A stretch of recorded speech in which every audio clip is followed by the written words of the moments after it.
Danny and all the other people we missed.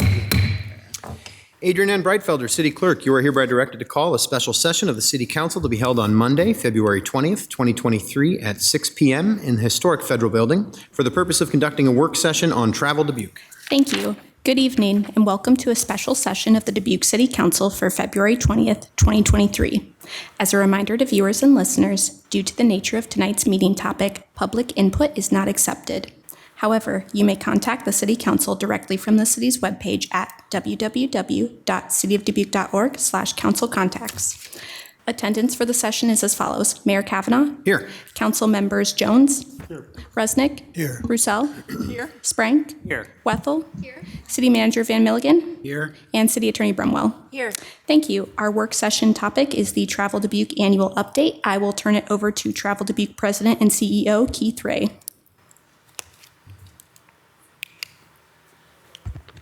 Good evening, Mr. Mayor, City Council, City staff. It's an honor to be here this evening. I thought about that driving over. This is my 15th work session in front of this group, and 2 previous before that as part of the staff. So it's always a privilege to be here and to talk about Travel Dubuque and all the activity, not only in the city itself, but in the entire region and such. We'll start off tonight. I think this iconic photo is a great way to start. This is the front of our travel guide for this season for 2023. Our Vice President of Marketing, Taylor Kellogg, does an amazing job with this.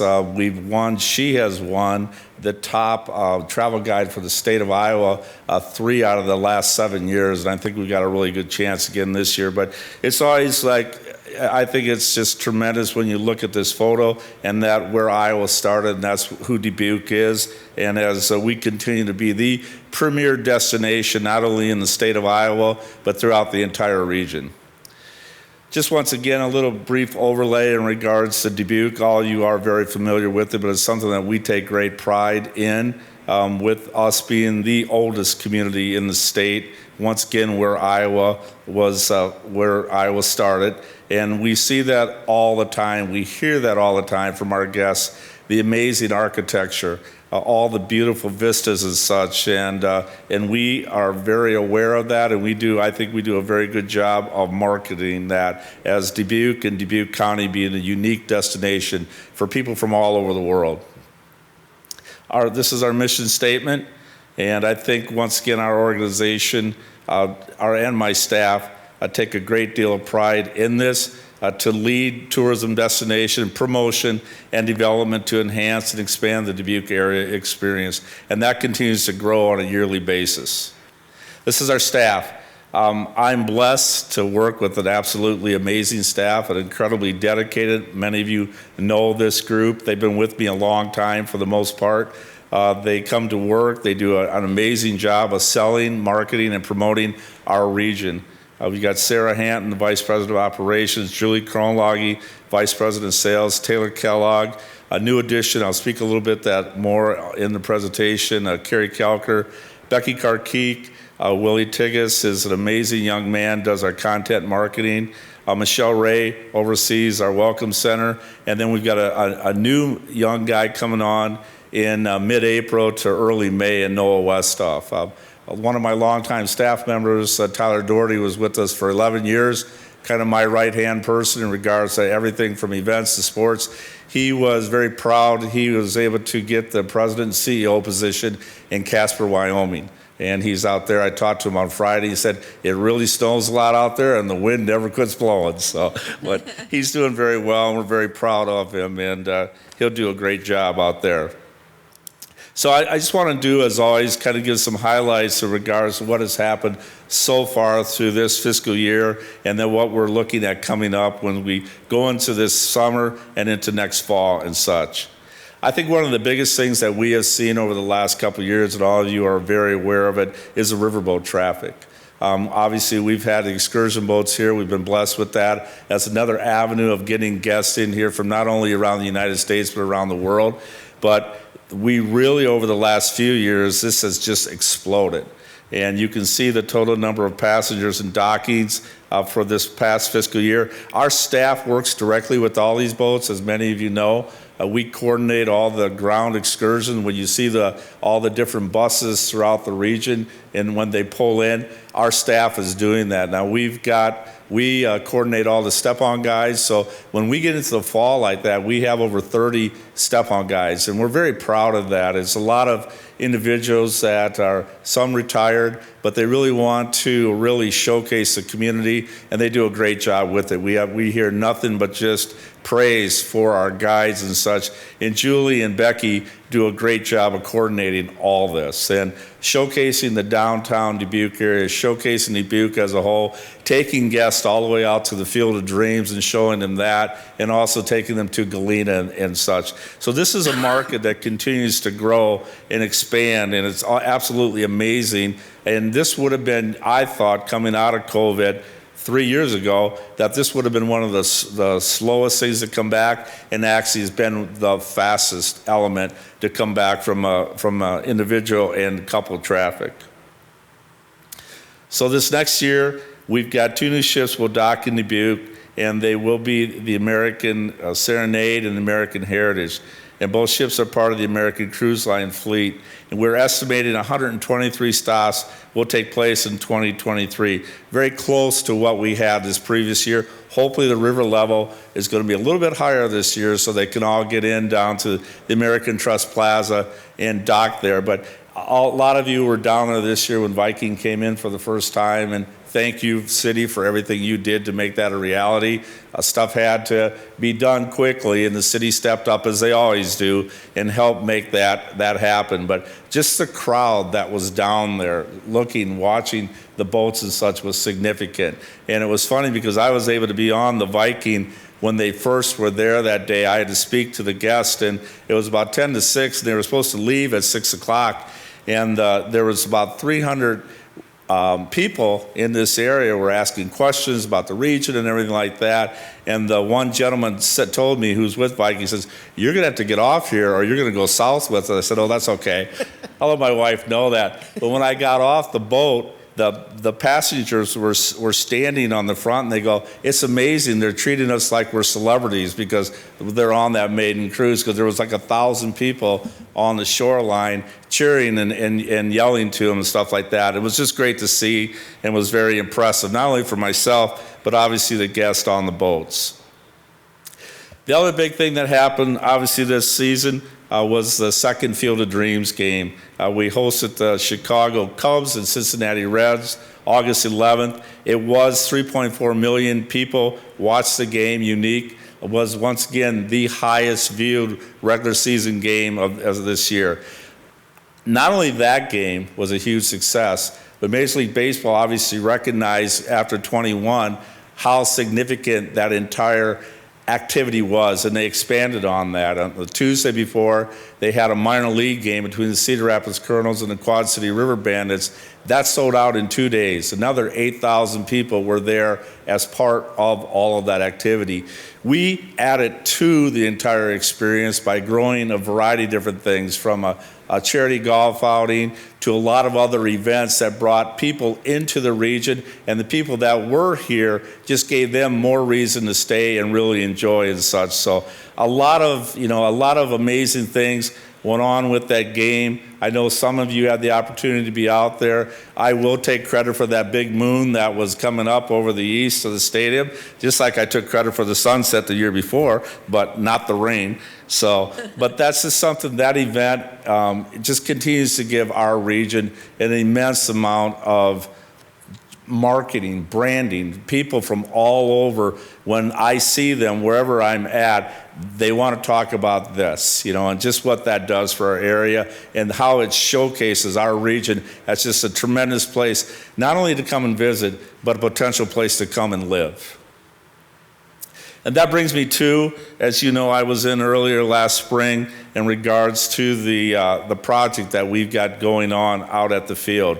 We've got a tremendous group. A lot of you are involved in that. We're in the process of, we did create this nonprofit. This is Iowa Ballpark Incorporated, and we are in the process of getting everything in line to build a permanent year-round facility around the Major League Baseball diamond that we'll be able to utilize throughout like I'd mentioned, throughout the entire year. Not only obviously professional baseball games there, collegiate, high school, corporate events, to all types of winter potential festivals and such. It continues. We work on this on a daily basis. There's a lot of design, a lot of different elements that go into this, but it's incredibly exciting. And as we continue to move forward, I'll come back on a quarterly basis to give you updates. Once we get into the spring, we'll have a lot more information that I'll be able to share with you, including very specific renderings in regards to the entire stadium. That design process is very tedious, but there's a lot of elements that go into it.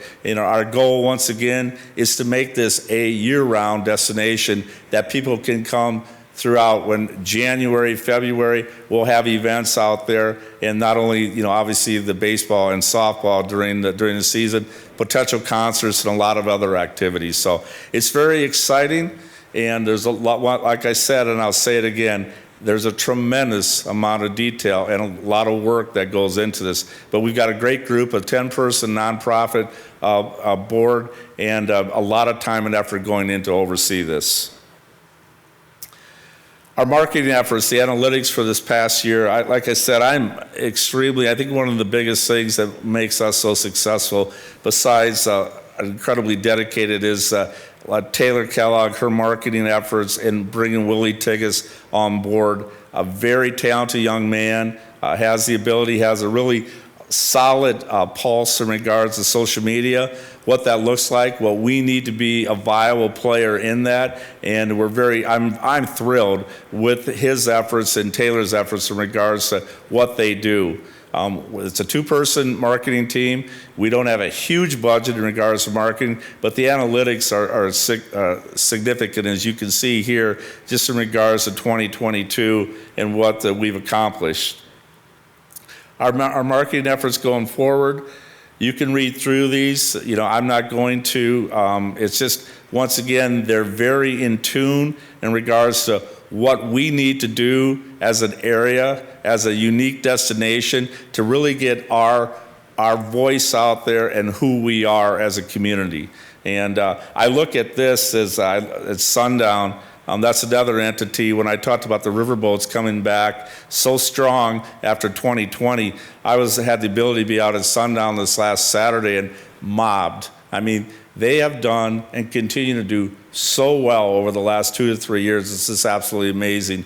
And these guests come, and there's a product that has been here for 50 years, guys. They're celebrating their 50th anniversary, and they've kind of had a rebirth and doing incredibly well. And the amount of activity that brings into our area throughout this really key time frame, because all of you know, Dubuque and Dubuque County are a very strong destination June through October into November. It's the winter time when obviously anybody in the Midwest, we want to get that business in, and Sundown is a huge element of that to make us a four-season destination. Marketing efforts, I talked about that a little bit early on. The award-winning, very proud of our staff and what they do. You can see here just some remnants in regards to the different elements that they produce, and work with our partners to really showcase Dubuque and Dubuque County. Conventions and meetings. This is Julie Kronlage, our Vice President of Sales. Many of you know her. Amazing young lady, does just absolutely tremendous. I feel she is the top salesperson, not only in the state of Iowa, but the entire Midwest. I mean, she goes above and beyond on a daily basis, and has for some time now. Julie will be with me in July, will be with me 15 years. And since day one, she's been just an absolute star for our organization. You can see here some of the different events that we've got coming up this fiscal year as we see the meeting element start to come back. It looks different than it did pre-COVID, but it is starting to come back, and we're very excited about this. We've got some great stuff online for this year. Group tours. Dubuque continues to be, I say this every year, but Dubuque and Dubuque County continues to be incredibly successful with the group tour industry. all my peers can't say that. They really can't. We can because of all the different things that we've got. Here's a picture of the Arboretum. But when you look at the river, when you look at the Field of Dreams, when you look at everything we have here in the tri-state area, this is just really a destination. And that's a key piece of business in that late summer, fall time frame, midweek, when families aren't moving anymore, but group tours are, and it really does a great job. And you can see all the different things that Becky has booked. The historic progressive dinners continue to be just a great thing for our area. I was really happy to be able to announce this tonight. We're kicking this off here tonight. The USS LST 325 will be back in port this September. If you remember back in 2018, they were here down in the port. We had over 16,000 people went on and toured the boat that year. That was one of the highest ever. They loved it so much, they contacted us. They said, hey, we're going to be up north. We're coming on back. Can we stop? And we said, you bet. We're thrilled with it and working very closely with the city of Dubuque to make this a reality. So this is a great time frame once again, once we get through the Labor Day time frame to be able to have the boat in port. So I'm looking forward to that, and I hope all of you get an opportunity to come down and tour it. It's pretty unique. Events we got coming up, great different elements there. You can see one of the key ones that we work very closely with in April, we feel does a really amazing job of showcasing Dubuque on an international scale is the Julian Dubuque International Film Festival. The very dedicated group of volunteers that help oversee that, run that, and every year that continues to grow. But just a whole variety of different things there that really makes us, once again, a unique destination. Staff updates I mentioned, I just touched on this. As we continue to grow, as all the activity in the region continues to grow, we're expanding on our staff. Don't tell Tyler this, but I had to take 2 people to replace him.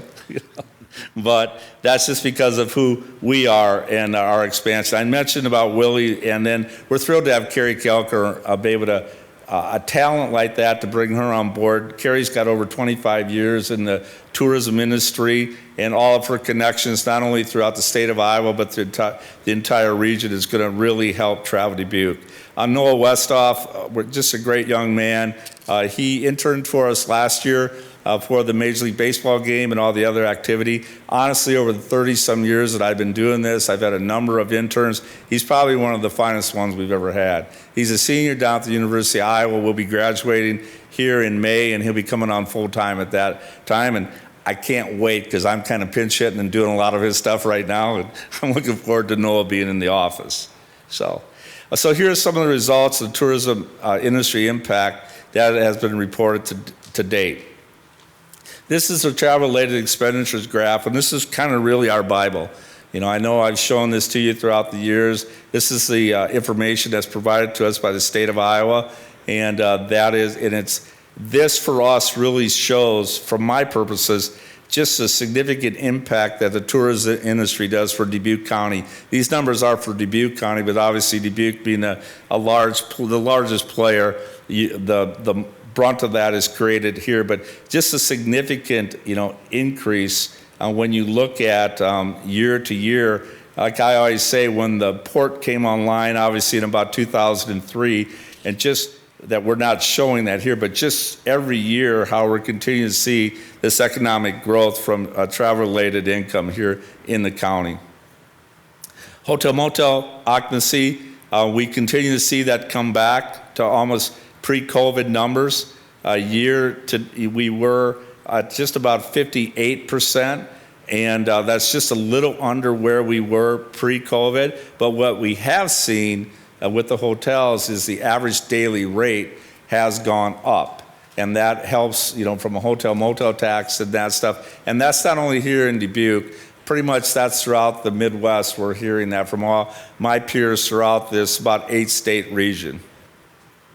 With that, you can see the hotel motel tax records, and we're just about pushing $3 million in regards to hotel motel tax. And we've seen a tremendous recovery, obviously, from the pandemic, but we had just a great uptick this last year, and hopefully that this is something you're going to continue to see grow, and maybe not at that 19% looking at next year, but still significantly in the green. So the last thing that I have is the budgets. At this point, I always have attached our budget for next fiscal year as part of my work session for the council. So you've got an idea. As we do have a 9-person board made up of 3 members from the city, 1 member from Dubuque County, and then individuals throughout the travel industry and the community itself. We meet on a monthly basis. They have all eyes on all things in regards to budgetary and all decisions in regards to Travel Dubuque. So with that being said, for next fiscal year 24, we are forecasting a slight increase. A lot of that would be in regards to the hotel motel tax. We have seen some other increases in some variety of things. There's some variables within this income line. The biggest one would be the Bureau services. We have the potential out there yet of some other income potentially coming in. We'll be probably finalizing that more in the spring. With that being said, we have not put that into this budget because it's not 100% yet. But we continue to be, the growth in this budget too, probably about 5 years ago, we were about 1.3 million. And now, as you can see, we're pushing $2 million budget for our organization. This gives you a breakdown in regards to the different expenses. There's not a lot of huge amount of difference here. The biggest jump probably would be the group tour marketing. With that is the boats element. We have the expense for what, like I talked about, when we're out doing these tours and all that, we're paying the River Museum, we're paying, because the boats pay us, and then we pay them. So that you see that reflected in that. You also see that in the income too. So, but that probably would be the biggest jump. Convention marketing is pretty much par for what it has been over the last 3 to 4 years from an expenditure standpoint. Marketing, typically we try to fall in that $250,000. Taylor does an amazing job of really working that budget, making sure that we are where we're supposed to be and such, and getting really our best bang for our dollar in regards to marketing. Awareness development, there's a little bit of an uptick in there just in regards to some different things that we anticipate coming on, like the LST and such, but not much of a difference. So here, there's not a whole lot. Obviously, bringing on a couple new staff members and such, there's a little bit of an uptick in salaries and benefits and such. But when we get to the bottom line for fiscal year 24, as of right now, I'm proposing that we be in the black at almost 130. That being is because we want to put that money into our reserves. Just because different things, elements that will potentially be coming down the road, not only in the tourism side, but also potentially, if anything, down the road with the airport, if Travel Dubuque is asked to be a player in regards to that, and such that we've got more money in our reserves. So, but I would open it up at this point. Hopefully I'm staying within my half an hour time frame and such, but I would open it up for any questions that council might have. You did great, Keith. We got a few minutes here for questions, so you take 1 or 2 if anybody has them. Yeah, Mr. Mayor, thank you very much. Excited again to hear your presentation. And wouldn't Field of Dreams be a great place for the annual All-Star Game? Yes, it would be. And if you so can what help do me we make have? that a reality, I'm going to make that happen. Well, that's up to the mayor. He needs to do that. So I heard the proposal come from you, so Yes. you heard it here first, everybody. I thought. have they seriously talked about that? I mean, wouldn't that be a great spot every year for the All-Star Game? Well, I think they've not talked about that. They've talked about other elements, showcases, events that they have that potentially would be a great spot for that. I just know each community, that's really very much a jewel to host that All-Star Game. And I think from that perspective, it'd be a little bit difficult to get it away from the communities that have the MLB, the teams themselves. But it's a great thought, but there's a lot of different things. The amount of programming, honestly, the sky is the limit for programming with that potential new stadium when we get that built. The amount of interest that we're seeing almost on a daily basis for different events that want to take place there is significant. So that's going to be a key element, honestly, is programming. Getting everything that we possibly can in there, and really, and we will. It's going to be a process. But yeah, from Major League Baseball, I know we had an opportunity to heard from a gentleman last week that one of the owners that have their team had played there in the last few years absolutely loved it. Said it was one of the best experiences their team, their fans have had. He said, we'd come back on a yearly basis, and that was music to our ears to hear that. So. Great. Thank you very much. Yep. Thank you, Mr. Mayor. Time for one more. No? No, you silenced us, Keith. So I just have to say, we always have challenges here at this desk. When we come and have these meetings, there's always difficult things that we have to tackle and things we need to talk about. There are plenty of challenges out there for us. You mentioned the airport, other challenges that we have to try and deal with right now. But I really do love hearing some just great optimism coming from you as we talk about this, because I know it's genuine. I mean, you're on the ground seeing this happen. You're watching all of this become a reality, and I very much appreciate your perspective and the work of your entire team on this. So thank you. And as every year, I always thank the city and staff. I mean, we've been blessed. I have been, working with not only the council but city staff, and the support that they've shown the travel industry, Travel Dubuque specifically, but the entire, and that doesn't happen in every community. And we really appreciate that. And you look at what's going on right now. You look at what potentially is going to be happening down on Smith Island, what's happening in the Millwork District. The Dubuque Museum of Art is, potentially, they're going to be expanding, and all that continues to make us as viable and very much the top destination in the state of Iowa. And that is both the public side and the private side. And thank you very much for all your support through all the years. We greatly appreciate it. Yeah. Well, thank you. And thank you for your 15th presentation in front of this council. So thank you very much for being here tonight. Thank you. We'll start again the regular meeting in a few minutes, but there being no further business in this work session, we will stand adjourned.